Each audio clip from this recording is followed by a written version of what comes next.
Hello, this is Wmpyr here to share a magazine article with you guys from Blackbelt magazine. It says it was done 5 days ago, and it's a 5-minute read. So yeah, I want to share this with you. Weapon of choice, combatives experts weigh in. And this one right here will show you the actual question. So basically, what weapon would you bring to a fight that is a non-firearm weapon, right? So they asked some of the top experts in the combatives field and got their opinions. And so, what is yours? Yeah, that would be interesting. So, right here we have. It says Oliver Grunner. I thought his name was Wmpyr. I could be wrong. And is it Grunner or is it Gruner? Anyway, I apologize for not getting the name straight, but back in the 90s, there was a moment, there was a few years where Jean-Claude Van Damme and Steven Seagal were the Hollywood kings. They replaced Arnold and Stallone at the time with action films. They kind of did a new genre. It was martial arts action films. And when they were kings, man, the local video stores, it was just flooded on Cinemax and HBO. You just saw a ton of martial arts action films. It was like another golden age for martial arts.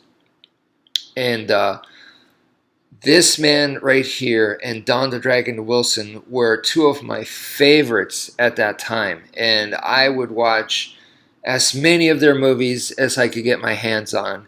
And yeah, it was very, very inspiring for me at the time because that's when I was like getting super into the martial arts. So it was just a good time for me.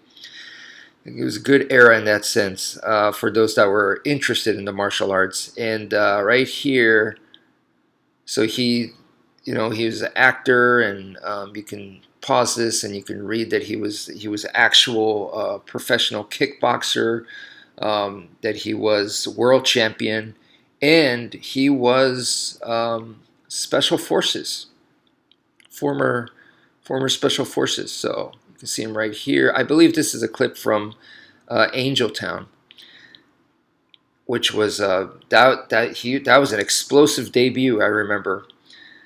And I'm glad he made a bunch more movies after that. And then this right here is him today, what he's doing today on YouTube. So he actually has a YouTube channel and he's sharing some of his stuff. So it's great to see him continue on with the martial arts and keep going in that sense. So he says his choice would be the karambit. And I think that is a great choice, and he shows it right here. And I don't know if this is his, like he actually sent this photo of this is his knife, but I did own this knife in the past. I used to have it, and it was a really good knife. That's all I could tell you. Okay, so number 2. This gentleman right here, I am not very familiar with. I have seen his stuff before, definitely on YouTube land. It says he's a close quarters CQC instructor. But yeah, I really don't know much about this gentleman. So he chose also a knife, and you can see right here, he wants it to be around 10 inches, and good for thrusting is what he wants. He wants a sharpened false edge on the spine for back edge cuts. So I guess back edge cuts are very important to him. And the pommel would have a point for obviously the hammer fist type of striking. And the knife that is showing here, I don't know if this is his knife. I kind of feel like maybe this doesn't match the description. I could be wrong. but I'm just going, really? I'm not saying it's a bad knife. What's shown here, I'm just saying it's doesn't match the description to me. And so right here, he's saying he said about 10 inches so that it could be used for long range and also close quarters. He wants all four sides of the weapons to be used for thrusting, slashing, uh, primary edge and back edge, and then also the blunt trauma, which is the pommel. So, so he just says this is what he's familiar with for the last 3 decades. Okay, so next is Burton Richardson. You know, I had seen him in the martial arts magazines, but when I saw him on YouTube and I saw his material, that's when I was really impressed with him. And also, I do remember seeing him being in the corner of UFC fighter Chris Lieben, and that was also very cool to see. It definitely let me know that he was heavily involved in the full contact fighting stuff. So to me, that increases credibility. That not only is he doing the traditional stuff and obviously here the tactical stuff, but he also does the full contact stuff, you know, that he doesn't give out excuses. So anyway, he's one of the guys that on YouTube really impressed me. But I've never met him or anything. I did message, not message, I left a comment on one of his videos one time about trapping. And he responded back and he said, trapping needs to be preemptive. And I was like, that's huge. Thank you so much. So he was nice enough to comment back there. Yeah. Comment back to my response. Okay, so I do remember this on his YouTube where he was showing African stick fighting, and I thought that was really cool. He was heavily involved with stick fighting, from my understanding, and I believe he was one of the Dog Brothers. So anyway, let's keep moving on. And so his answer it was a little bit different from everybody else. So he said a high quality fighting knife is an obvious answer, is what he says, right? But he was like, let's think beyond that. He's saying let's go, you know, outside the box. And he basically came back with this, a shield. This is a trash can lid, so that's an improvised shield. This is to me awesome, and this is I think one of the reasons why I liked him right away when I saw him on YouTube. I'm rarely impressed with a lot of the martial arts instructors on YouTube, and I'm not here to be like a downer, you know, or a troll, or like sound like I'm jealous or something like that. It's just that a lot of what I see is just a lot of marketing, a lot of parroting. Parroting is they're just copying what somebody else said because that's the fad. It's the cool thing to say. So that stuff kind of goes around, and you kind of notice they're all kind of like saying and doing the same kind of stuff. And I don't really see a lot of substance, good substance. You know, they don't really go deep into things. And this is not just in the martial arts world. It's on YouTube, period, all over, whether it's video games, movies, any kind of stuff. I feel like the bigger popular channels really lack in substance. They're really good at marketing. They're really good at winning the popularity contest so that you click their videos and watch their videos. But a lot of times I watch those and I go, what did I just see? I don't even know what the point was. I just got confused watching their video, or it just didn't answer the questions, or things that I wanted to learn. It didn't really cover it well. It was entertaining. It looked good, but that's about it, you know. So um, yeah, when I saw Burton Richardson's stuff on YouTube, I that was one of the few videos I remember where I was like, "There's substance here. This is awesome stuff." Um, and the fact that he did this, to me, this is a compliment. I am very, very proud to see someone that is way better than me, way more experienced than me, has awesome, way better training and all that. Just better than me, at what I do. And I have no problem admitting that. In a way, I'm appreciating it. And if you guys have seen my YouTube videos where I've been telling you guys that for self-defense, get the defense bag, make a defense bag and train with that. That's a shield.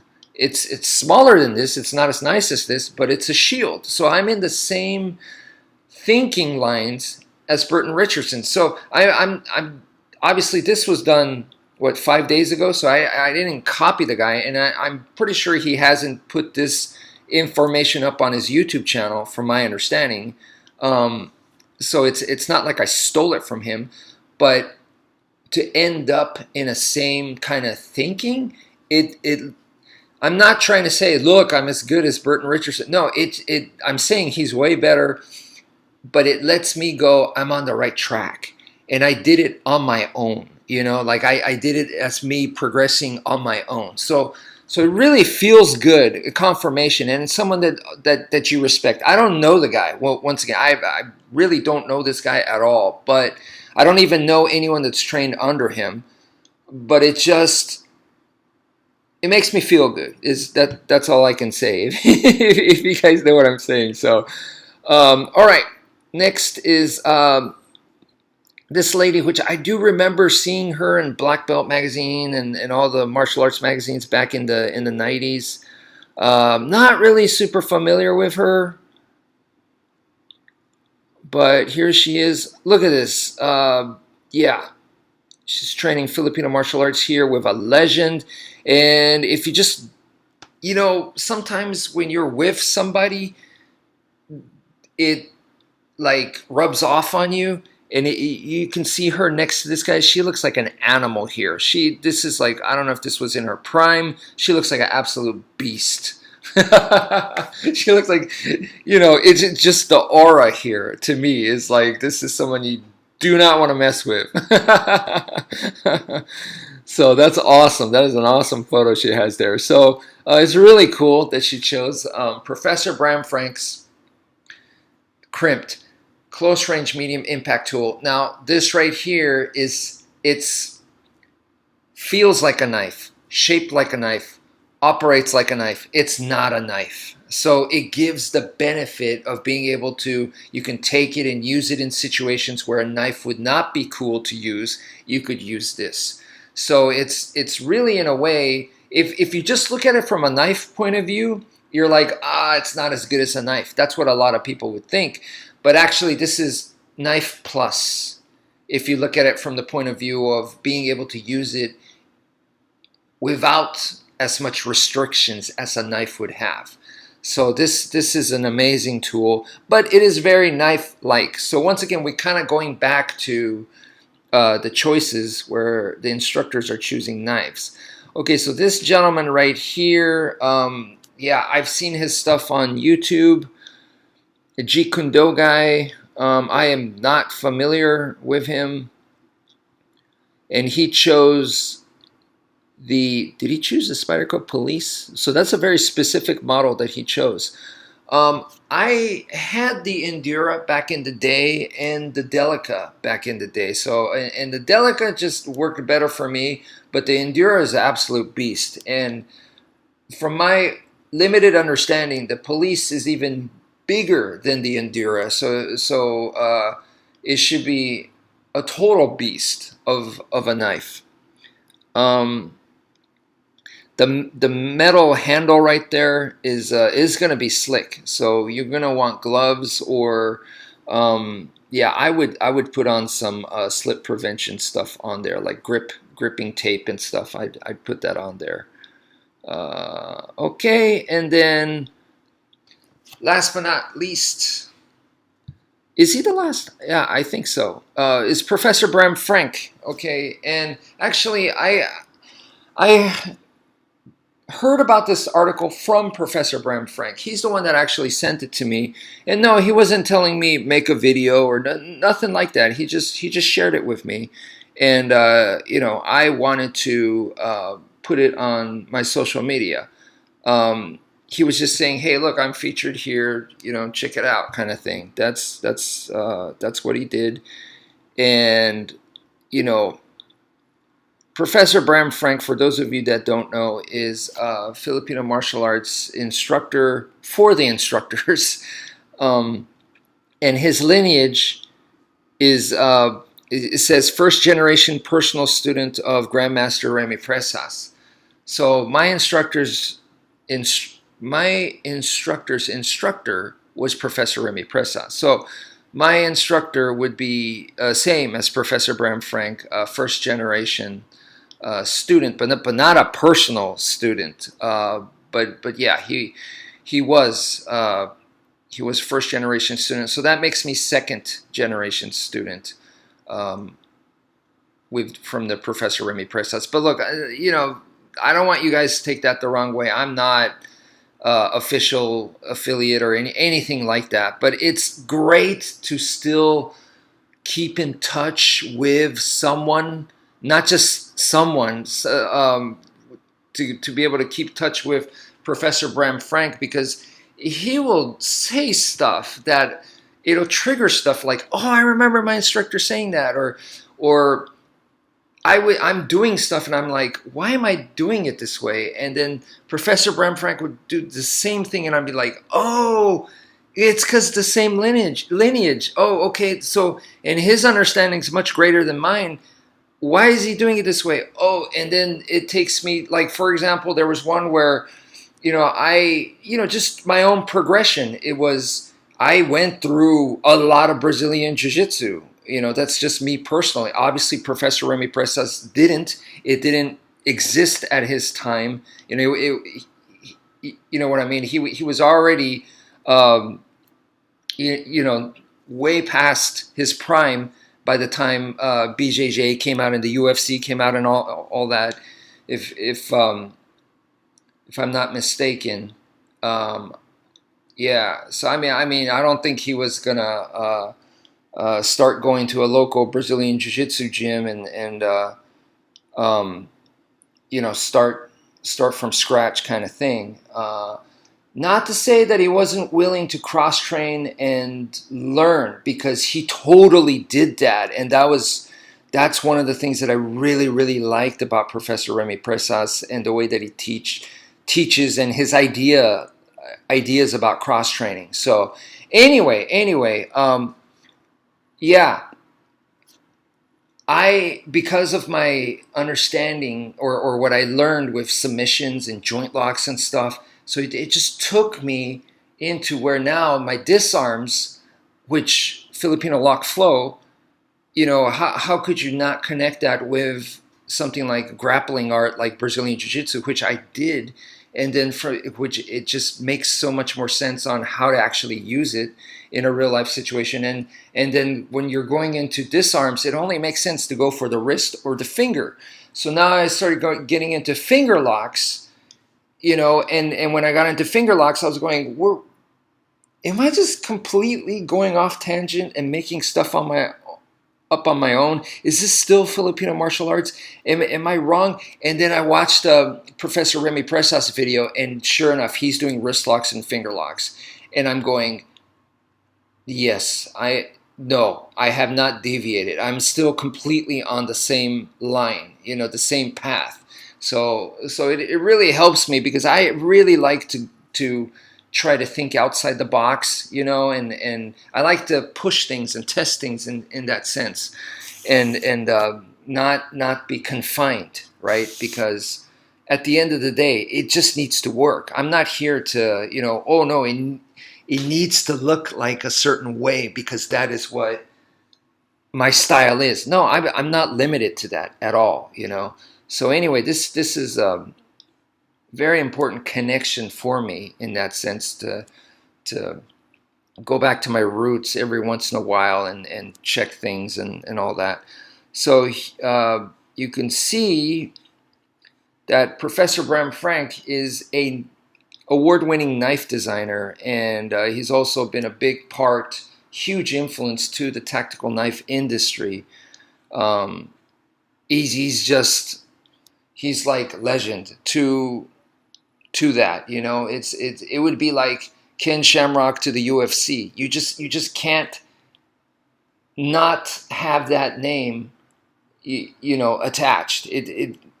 It's gonna be with tactical knives. Professor Bram Frank to me is a huge. He's legend. He's goes all the way back to like the origins of the modern. The popularity of the word tactical and all that. He's just connected to all that. So anyway, yeah. So in conclusion, how many instructors was this? Like 6 different instructors, if I'm not mistaken, and then what? 4 of them chose knives.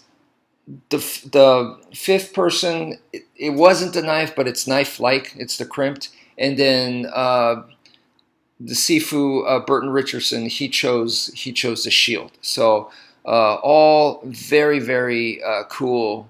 Cool. I like that it was knife dominant because I like knives, but then I like that there was a shield in there. So anyway, that's it for now. Thank you for viewing and take care, folks.